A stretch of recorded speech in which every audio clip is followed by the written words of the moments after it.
Vous connaîtrez la vérité et la vérité vous affranchira. Elle vous rendra libre. Moi j'ai la paix parce que je sais que je ne prêche pas pour l'argent. Moi j'ai la paix parce que je sais que je ne prêche pas par intérêt. Avec ou sans travail, j'ai la paix parce que je sais que je vais manger. Parce que l'Éternel est mon berger. Comme il est mon berger, j'ai la paix. Comme il est mon berger, j'ai la guérison. Comme il est mon berger, j'ai la foi. Comme il est mon berger, j'ai l'espérance. Je sais que Dieu est mon berger. Si tu es sous la grâce de Dieu, qui est ton bon berger, tu vas voir la différence. Je prêche Jésus-Christ qui a amené la grâce. Dieu a dit, il a vu son Fils. La Bible dit dans Jean chapitre 3 verset 16, car Dieu a tant aimé le monde qu'il a donné son Fils unique, afin que quiconque croit en lui ne périsse point, mais qu'il ait la vie éternelle. Nous bénissons le Seigneur aujourd'hui et nous bénissons le Seigneur pour ta présence. Et nous bénissons le Seigneur parce que tu as compris qu'il fallait être là à temps.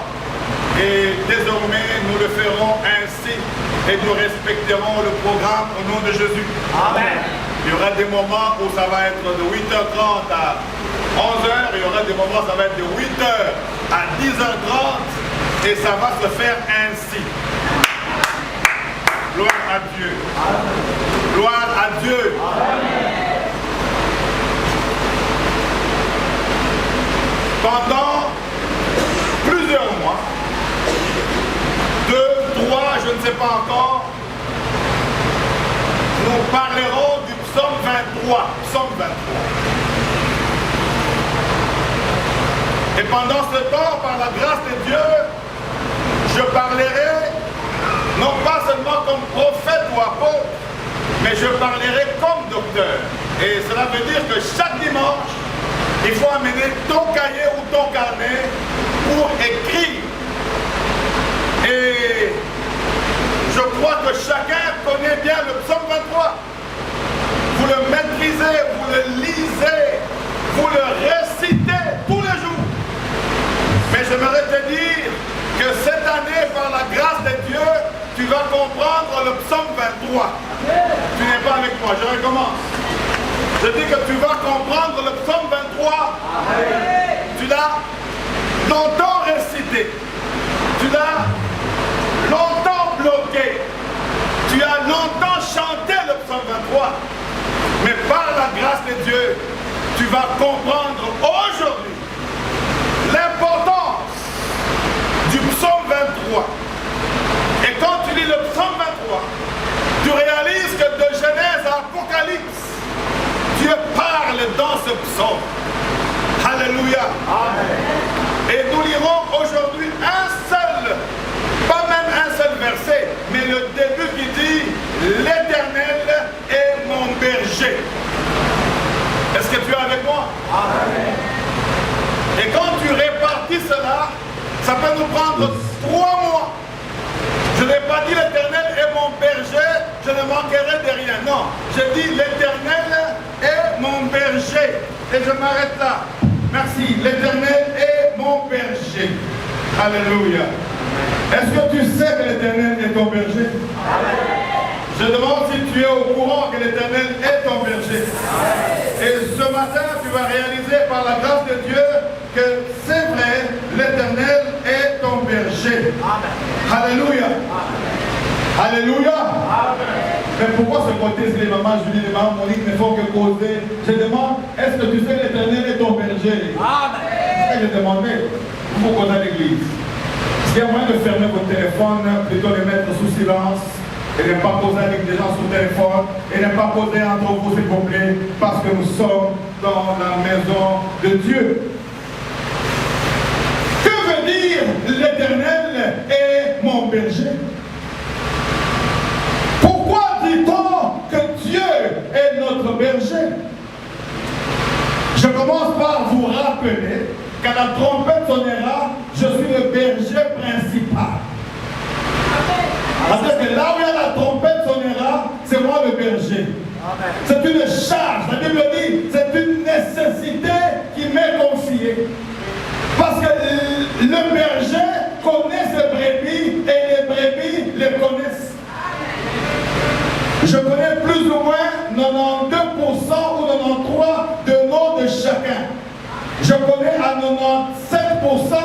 problèmes de chacun, même quand je fais semblant, parce que je suis attaché aux brebis. Et vous avez un berger. Et là où il n'y a pas de berger, c'est la dispersion. Là où il n'y a pas de berger, c'est des problèmes, c'est des difficultés.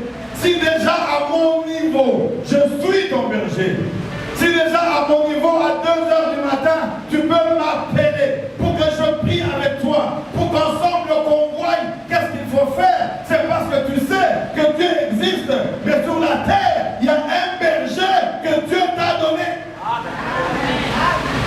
C'est la raison pour laquelle tu peux aller dans tous les séminaires que tu veux, tu peux changer d'église. Ce n'est pas un problème si c'est l'église de Jésus-Christ. Mais si tu arrives à manquer un berger, donc tu manques un père, donc tu es un orphelin, donc tu auras des problèmes. Est-ce que je parle à quelqu'un très bien? Il peut les amener vers un médecin vétérinaire pour les piquer, pour les soigner. Il joue tous les rôles. Le berger protège, le berger garde, le berger communique, le berger soutient, le berger entre dans tes problèmes. Tes problèmes deviennent ses problèmes. C'est pourquoi pour être berger qu'on appelle pasteur, il faut un appel. Est-ce que je parle à quelqu'un? On ne peut pas être berger s'il n'y a pas de brebis.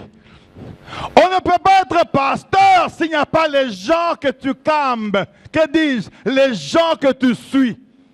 Tu es pasteur, gloire à Dieu. Combien de fidèles as-tu? Tu es pasteur, gloire à Dieu. Combien de gens tu suis? Tu es pasteur, gloire à Dieu. Dans combien de maisons tu es allé prier? Et si tu n'as pas fait ces choses, tu es pasteur de nom, mais tu n'es pas pasteur d'appel.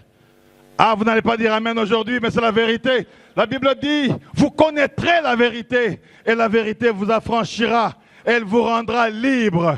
Parce que les odeurs de ces brebis sont sur toi. Parce que tu peux être mouillé, n'est-ce pas, par l'eau que ces brebis jettent. Mais tu dois supporter. Tu dois avoir le cœur de support, le cœur de supporter, le cœur d'accepter. Et quand il faut punir, tu punis. Et quand il faut amadouer, tu amadoues. Parce que tu as besoin que les brebis aillent de loin. L'Éternel est mon berger. Est-ce que tu es avec moi là-bas? Est-ce que tu es avec moi? C'est donc une personne sédentaire qui garde des moutons, des brebis, des chèvres. Et c'est ça son problème. C'est ça son travail. Et selon la Bible maintenant, le berger est d'abord un gardien de troupeau. C'est lui qui garde, je le répète. C'est lui qui protège. C'est lui qui sécurise.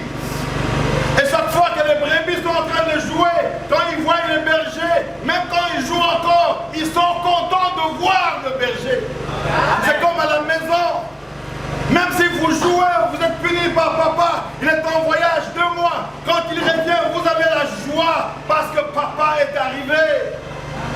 C'est cela, le berger. Est-ce que tu es avec moi? Est-ce que tu es avec moi? Aujourd'hui, je parle seulement sur le berger. L'Éternel est mon berger. David était un berger.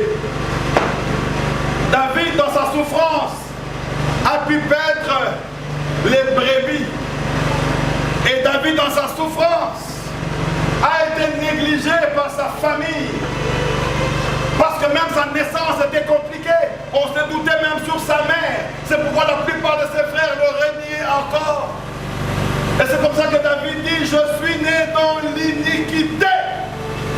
Quand il découvre finalement comment était sa naissance. Et quel travail Dieu lui avait donné de paître les brebis. Et pendant ce temps, il a pris plusieurs moments dans la bergerie. Alors que ses frères étaient dans la joie dans leur maison. Lui était berger. Lui était dans la saleté. Lui était dans ses habits sales. David. Est-ce que je parle à quelqu'un? Mais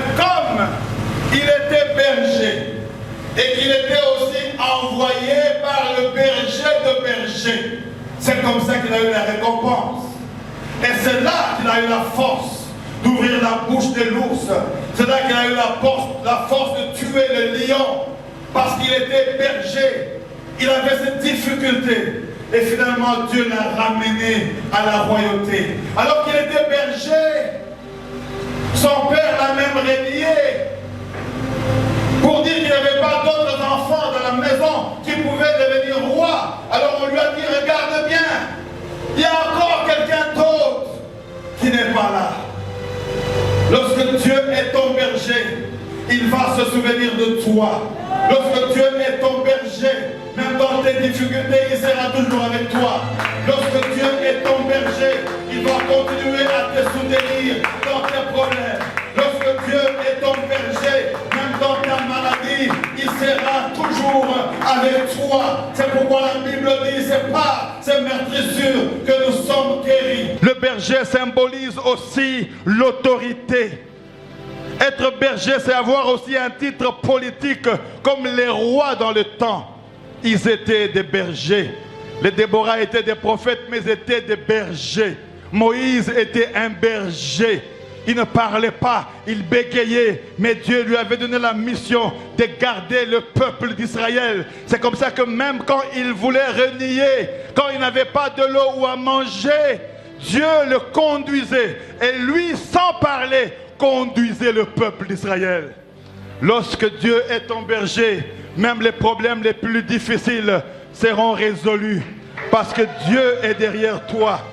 J'aime Dieu parce qu'il est mon berger. Le berger protège, le berger sécurise, le berger garde, le berger donne la vie. Et pour nous, le bon berger, c'est Jésus-Christ. Parce qu'il dit, je connais mes brebis et mes brebis me connaissent. Alléluia. L'Éternel est mon berger. Je disais que l'Éternel est mon berger. Le berger, c'est celui qui guide par la direction. Les anciens de l'Église sont appelés aussi deux fois des bergers pour la communauté. Mais nous avons le vrai berger, le berger de bergers. Il s'appelle Jésus. Et quand David voit qu'il a des difficultés dans sa vie, il commence à pleurer et commence à dire, l'Éternel est mon berger. Il a une maman, il a un père, il a des frères, mais ils ne sont pas les soutiens de son père. Ils ne sont pas le soutien de sa mère.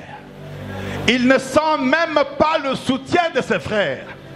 Alors dans ce chant, parce que le psaume 23, c'est un psaume de sanctuaire. Ça, il faut écrire. Un psaume de sanctuaire, sanctuaire. Un sanctuaire, c'est un lieu réservé à Dieu. Un lieu où on se présente sanctifié, purifié par Dieu, le sanctuaire. Et lorsque David chantait, il était dans le sanctuaire. C'est pourquoi on dit, c'est le psaume des sanctuaires, le psaume des délaissés, le psaume de ceux qui ont des problèmes, le psaume de ceux qui sont en difficulté, le psaume de ceux qui pensent qu'ils ont échoué leur vie, les psaumes des rejetés, les psaumes des abandonnés, les psaumes de ceux qui pleurent, les psaumes de ceux qui coulent leurs larmes jour après nuit, le psaume de sanctuaire. Est-ce que tu es avec moi? Je parle de psaume. Il dit, l'Éternel est mon berger. Je ne continue pas. L'Éternel est mon berger. Alléluia. Ici, Jésus est présenté comme le bon berger. Et comme dans Jean chapitre 10, versets 11 à 16, on parle des brebis qui connaissent le berger intimement.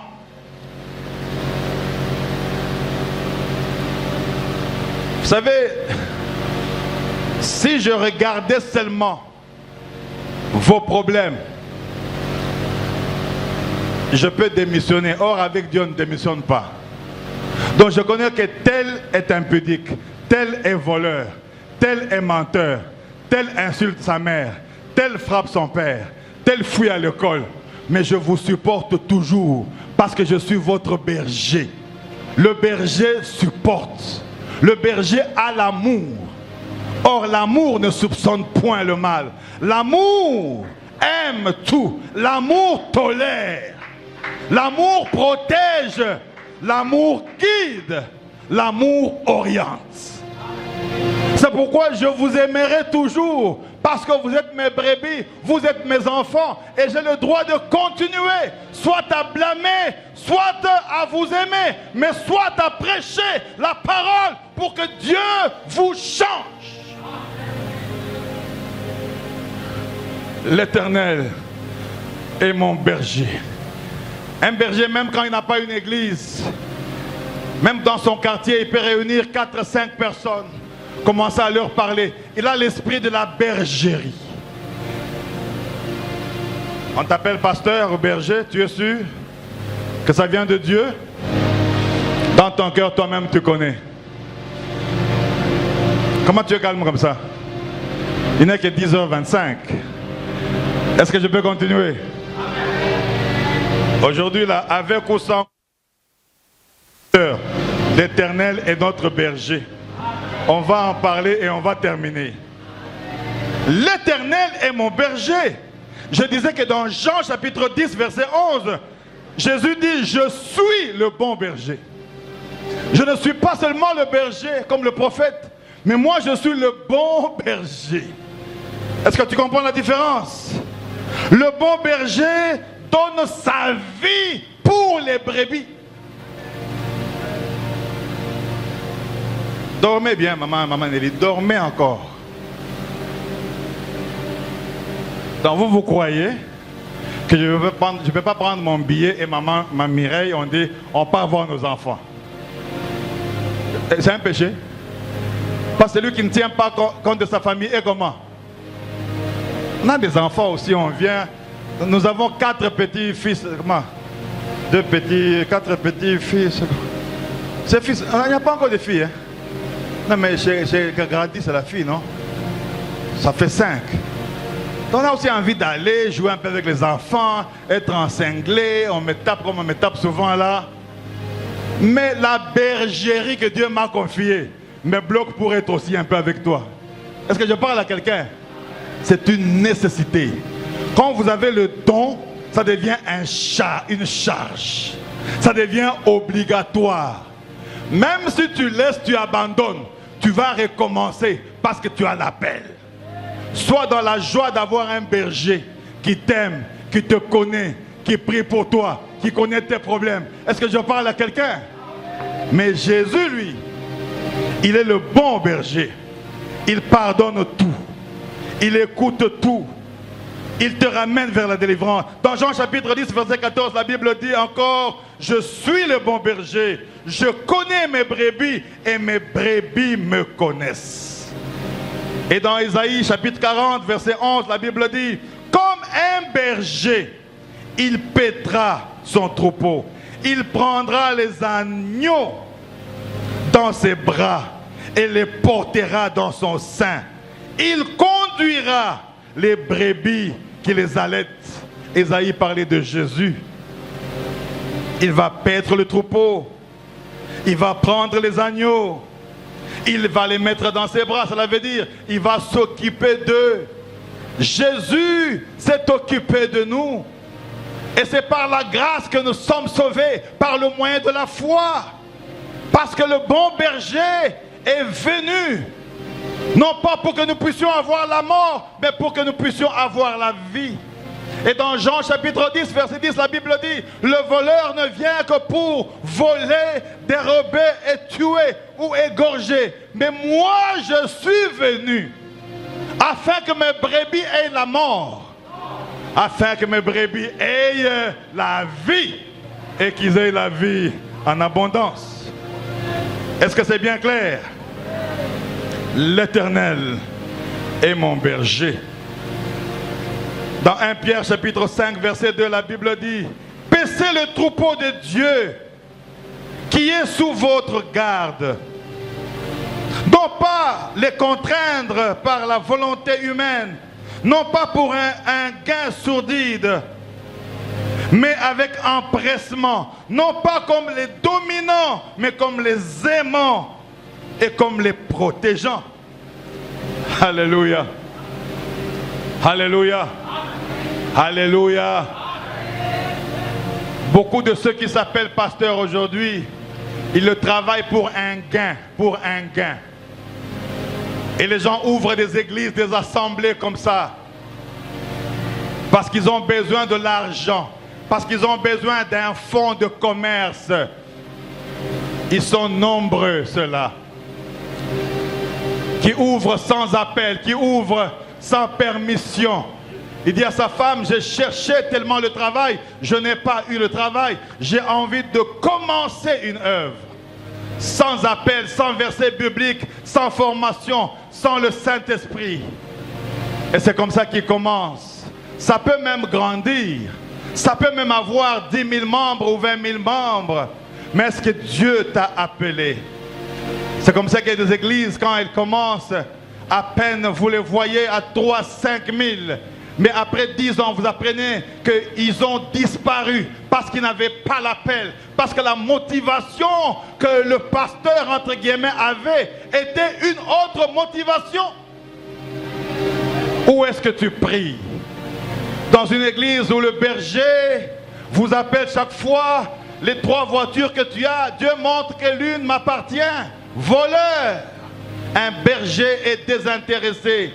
Un berger dépend de Dieu. Un berger garde, protège. Un berger réunit, même quand il punit. Qui est ton pasteur? Qui est ton pasteur? L'Éternel est mon berger. Je vais pas continuer. Ce qui continue là, ça me fait du bien, mais ça c'est pour le dimanche prochain. L'Éternel est mon berger. Et chaque fois que je sais que l'Éternel est mon berger, j'ai la paix. Je disais à Maman Mireille hier, je dis, mais je ne comprends pas. Je sens une paix qui me dépasse. Est-ce que tu as la même paix que moi? Elle me regarde et dit, oui, tu es sûr que tu as la paix? Parce que moi j'ai la paix qui surpasse toute intelligence. Parce que moi j'ai la paix parce que je sais que mon berger va agir maintenant. Moi j'ai la paix parce que je sais que je ne prêche pas pour l'argent. Moi j'ai la paix parce que je sais que je ne prêche pas par intérêt. Avec ou sans travail, j'ai la paix parce que je sais que je vais manger. Parce que l'Éternel est mon berger. Comme il est mon berger, j'ai la paix. Comme il est mon berger, j'ai la guérison. Comme il est mon berger, j'ai la foi. Comme il est mon berger, j'ai l'espérance. Je sais que Dieu est mon berger. Ah, je vous dis, c'est formidable de comprendre que Dieu est ton berger. C'est comme ça, même s'il arrive que je ne mange pas ou j'ai des problèmes, pour que tu le saches, en tout cas, il faut piquer.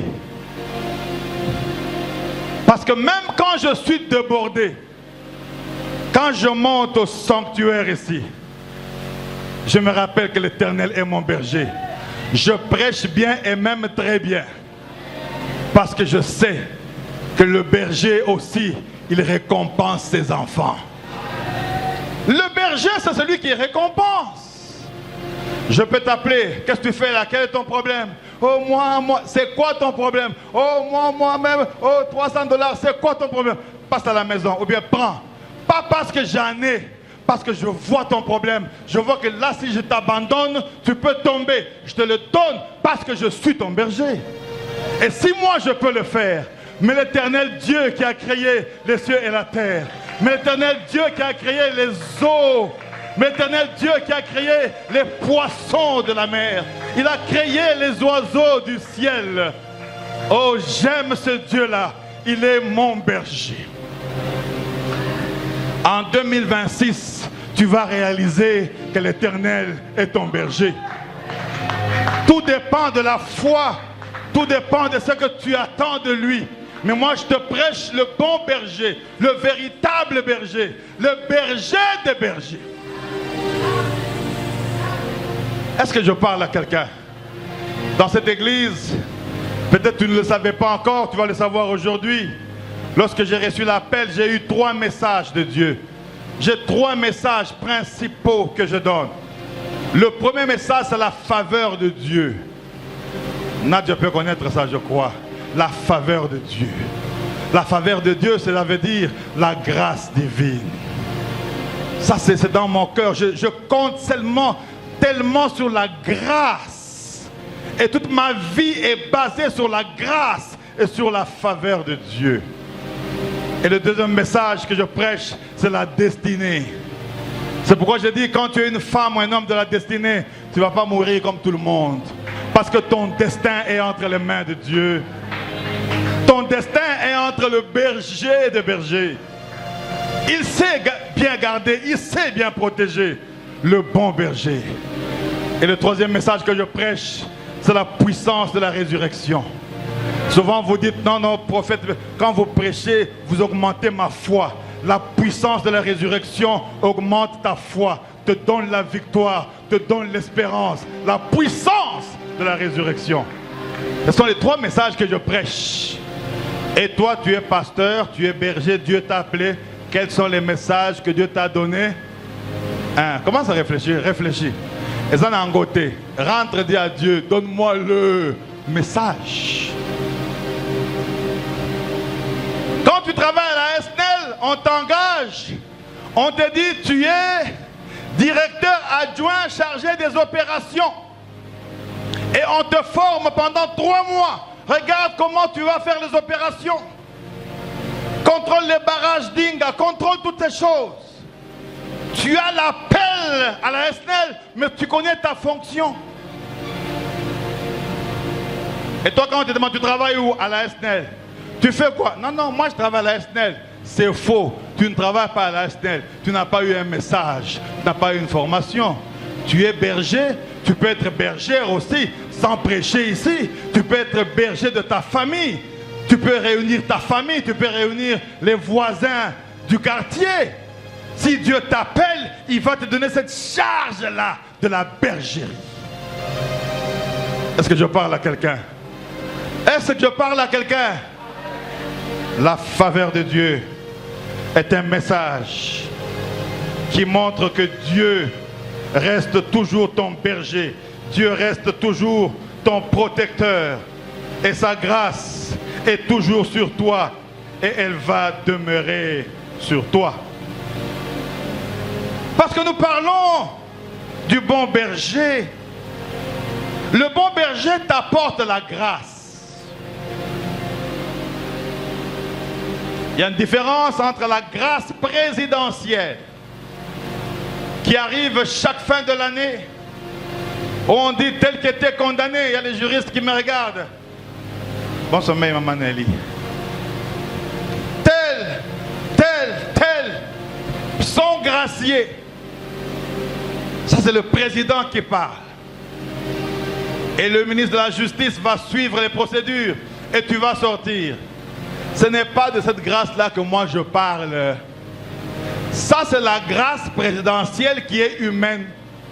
Quand l'autre président viendra aussi, il peut t'arrêter et te ramener en prison. Tu me regardes, hein? Mais moi, je parle de la grâce divine. Une grâce que quand Dieu te l'a fait, tu sens que non, ça c'est différent. Si tu es sous la grâce de Dieu, qui est ton bon berger, tu vas voir la différence. Je prêche Jésus-Christ qui a amené la grâce. Dieu a dit, il a vu son Fils.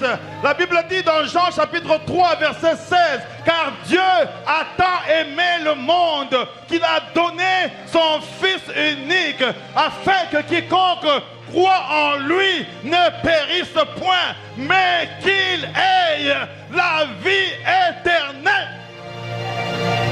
Le bon berger, c'est Jésus. Il est venu donner la vie éternelle. Il est venu donner la délivrance. Il est venu donner le soutien. Il est lui-même la parole. C'est pourquoi la Bible dit au commencement était la parole. Et la parole était avec Dieu. Et la parole était Dieu. Et toutes choses ont été créées par elle. Et rien de ce qui a été créé n'a été créé sans elle. En elle était la vie. Alléluia. Et la vie était la lumière du monde. Dieu a vu que non, le peuple était dispersé. Je veux leur envoyer un berger. Un berger. Tout à l'heure, je disais à ma femme que j'ai la paix. Tu ne peux pas comprendre la paix qui est dans mon cœur. On dirait une paix qui s'attend à quelque chose. On dirait une paix qui attend une double portion d'onction. Je lève ma main, je déclare que la paix que Dieu va te donner parce qu'il est berger sera une paix qui va transformer ta vie. Sera une paix du grand berger. Je lève ma main et je prophétise que ta vie ne sera jamais la même. Que tu le croies ou pas, la grâce de Dieu va descendre sur toi. Et parce qu'elle va descendre sur toi, par sa grâce, tu vas comprendre que Dieu a envoyé Jésus comme le bon berger. Quand tu as le bon berger, tu as la sécurité. Quand tu as le bon berger, tu as la paix. Même quand tu joues, tu sais que même quand je tombe, il va me relever. Je peux tomber cette fois, mais le bon berger viendra me relever. Je peux avoir des problèmes dans ma maison. La famille peut se réunir et ne pas trouver la solution. Mais moi, j'ai le bon berger, le conseiller de conseillers. Il peut conseiller mon cœur, il peut conseiller mon mari, il peut conseiller ma femme, il peut conseiller l'église, il peut conseiller mon pasteur. Même quand le pasteur ne veut plus de moi, j'irai vers le bon berger, celui qui est capable de toucher même le cœur de ton pasteur. Je lève ma main et je déclare que désormais, Dieu va rester ton vrai berger à travers son Fils Jésus-Christ. Même quand tu es malade, il y a le bon berger. Est-ce que je parle à quelqu'un? Quand tu es malade, on t'emmène à l'hôpital. Et là, à l'hôpital, les médecins te disent que c'est fini, il n'y a pas moyen. Ce cas, je ne peux rien faire. Je ne peux rien faire. Et Dieu envoie Jésus comme le bon berger. Quand le bon berger arrive, il te visite, il pense tes plaies. Non seulement il te soigne, mais il te guérit. Je lève ma main et je prophétise que Jésus-Christ, qui est le bon berger, est en train de te soigner et de te guérir dans ton corps. Reçois la guérison, reçois la grâce du bon berger. Ce matin, je sens la puissance du berger de berger. Il est le même hier, aujourd'hui, éternellement. Et son règne n'a pas de fin. Je prie pour que la grâce de Dieu continue encore à se manifester. L'Éternel est mon berger. Il est mon berger dans ma maison. Il est mon berger dans mon travail. Il est mon berger dans ma santé. Il est mon berger dans mes projets. Il est mon berger dans mes difficultés. Il est mon berger dans mes péchés. Il est mon berger dans mes saletés. Il est mon berger qui me lave, qui me nettoie, qui me protège, qui me sécurise. L'Éternel est mon berger. Alléluia. Alléluia. Si tu crois là où tu es, que l'Éternel est ton berger, tu vas lever ta main tout simplement là où tu es. Alléluia. Si tu crois que l'Éternel est ton berger ce matin, tu vas lever tes mains. Alléluia. Oui, moi l'Éternel est mon berger. Moi l'Éternel est mon berger.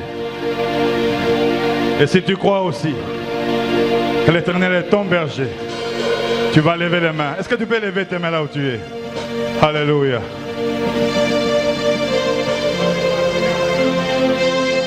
Est-ce que tu peux lever les mains? L'Éternel est mon berger. Tu peux commencer à prier toi-même et dire l'Éternel est mon berger. L'Éternel est mon berger. L'Éternel est mon berger. Est-ce que tu peux prier et dire à Dieu, l'Éternel?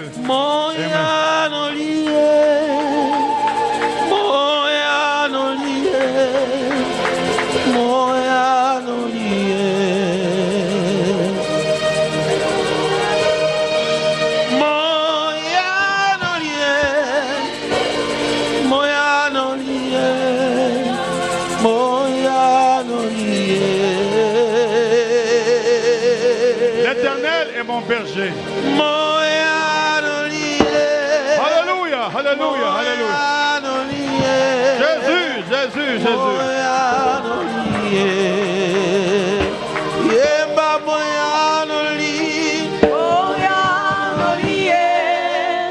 Alléluia.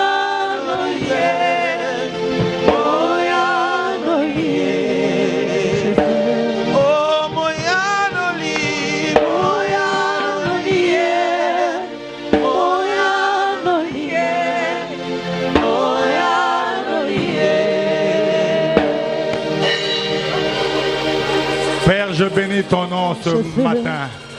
Je bénis ton peuple, ô Dieu, qui est venu, Seigneur, en respectant l'heure d'aujourd'hui. Et tu leur as dit que tu es le bon berger. L'Éternel est mon berger. Oh Dieu, merci de nous avoir montré comment tu es le bon berger. Tu nous connais, Seigneur. Tu connais nos vies, tu connais nos problèmes. Bénis ton peuple ce matin et que ta grâce les accompagne. Au nom de Jésus-Christ. Amen. Tu peux acclamer le très fort. Vous connaîtrez la vérité et la vérité vous affranchira. Elle vous rendra libre. Moi j'ai la paix parce que je sais que je ne prêche pas pour l'argent. Moi j'ai la paix parce que je sais que je ne prêche pas par intérêt.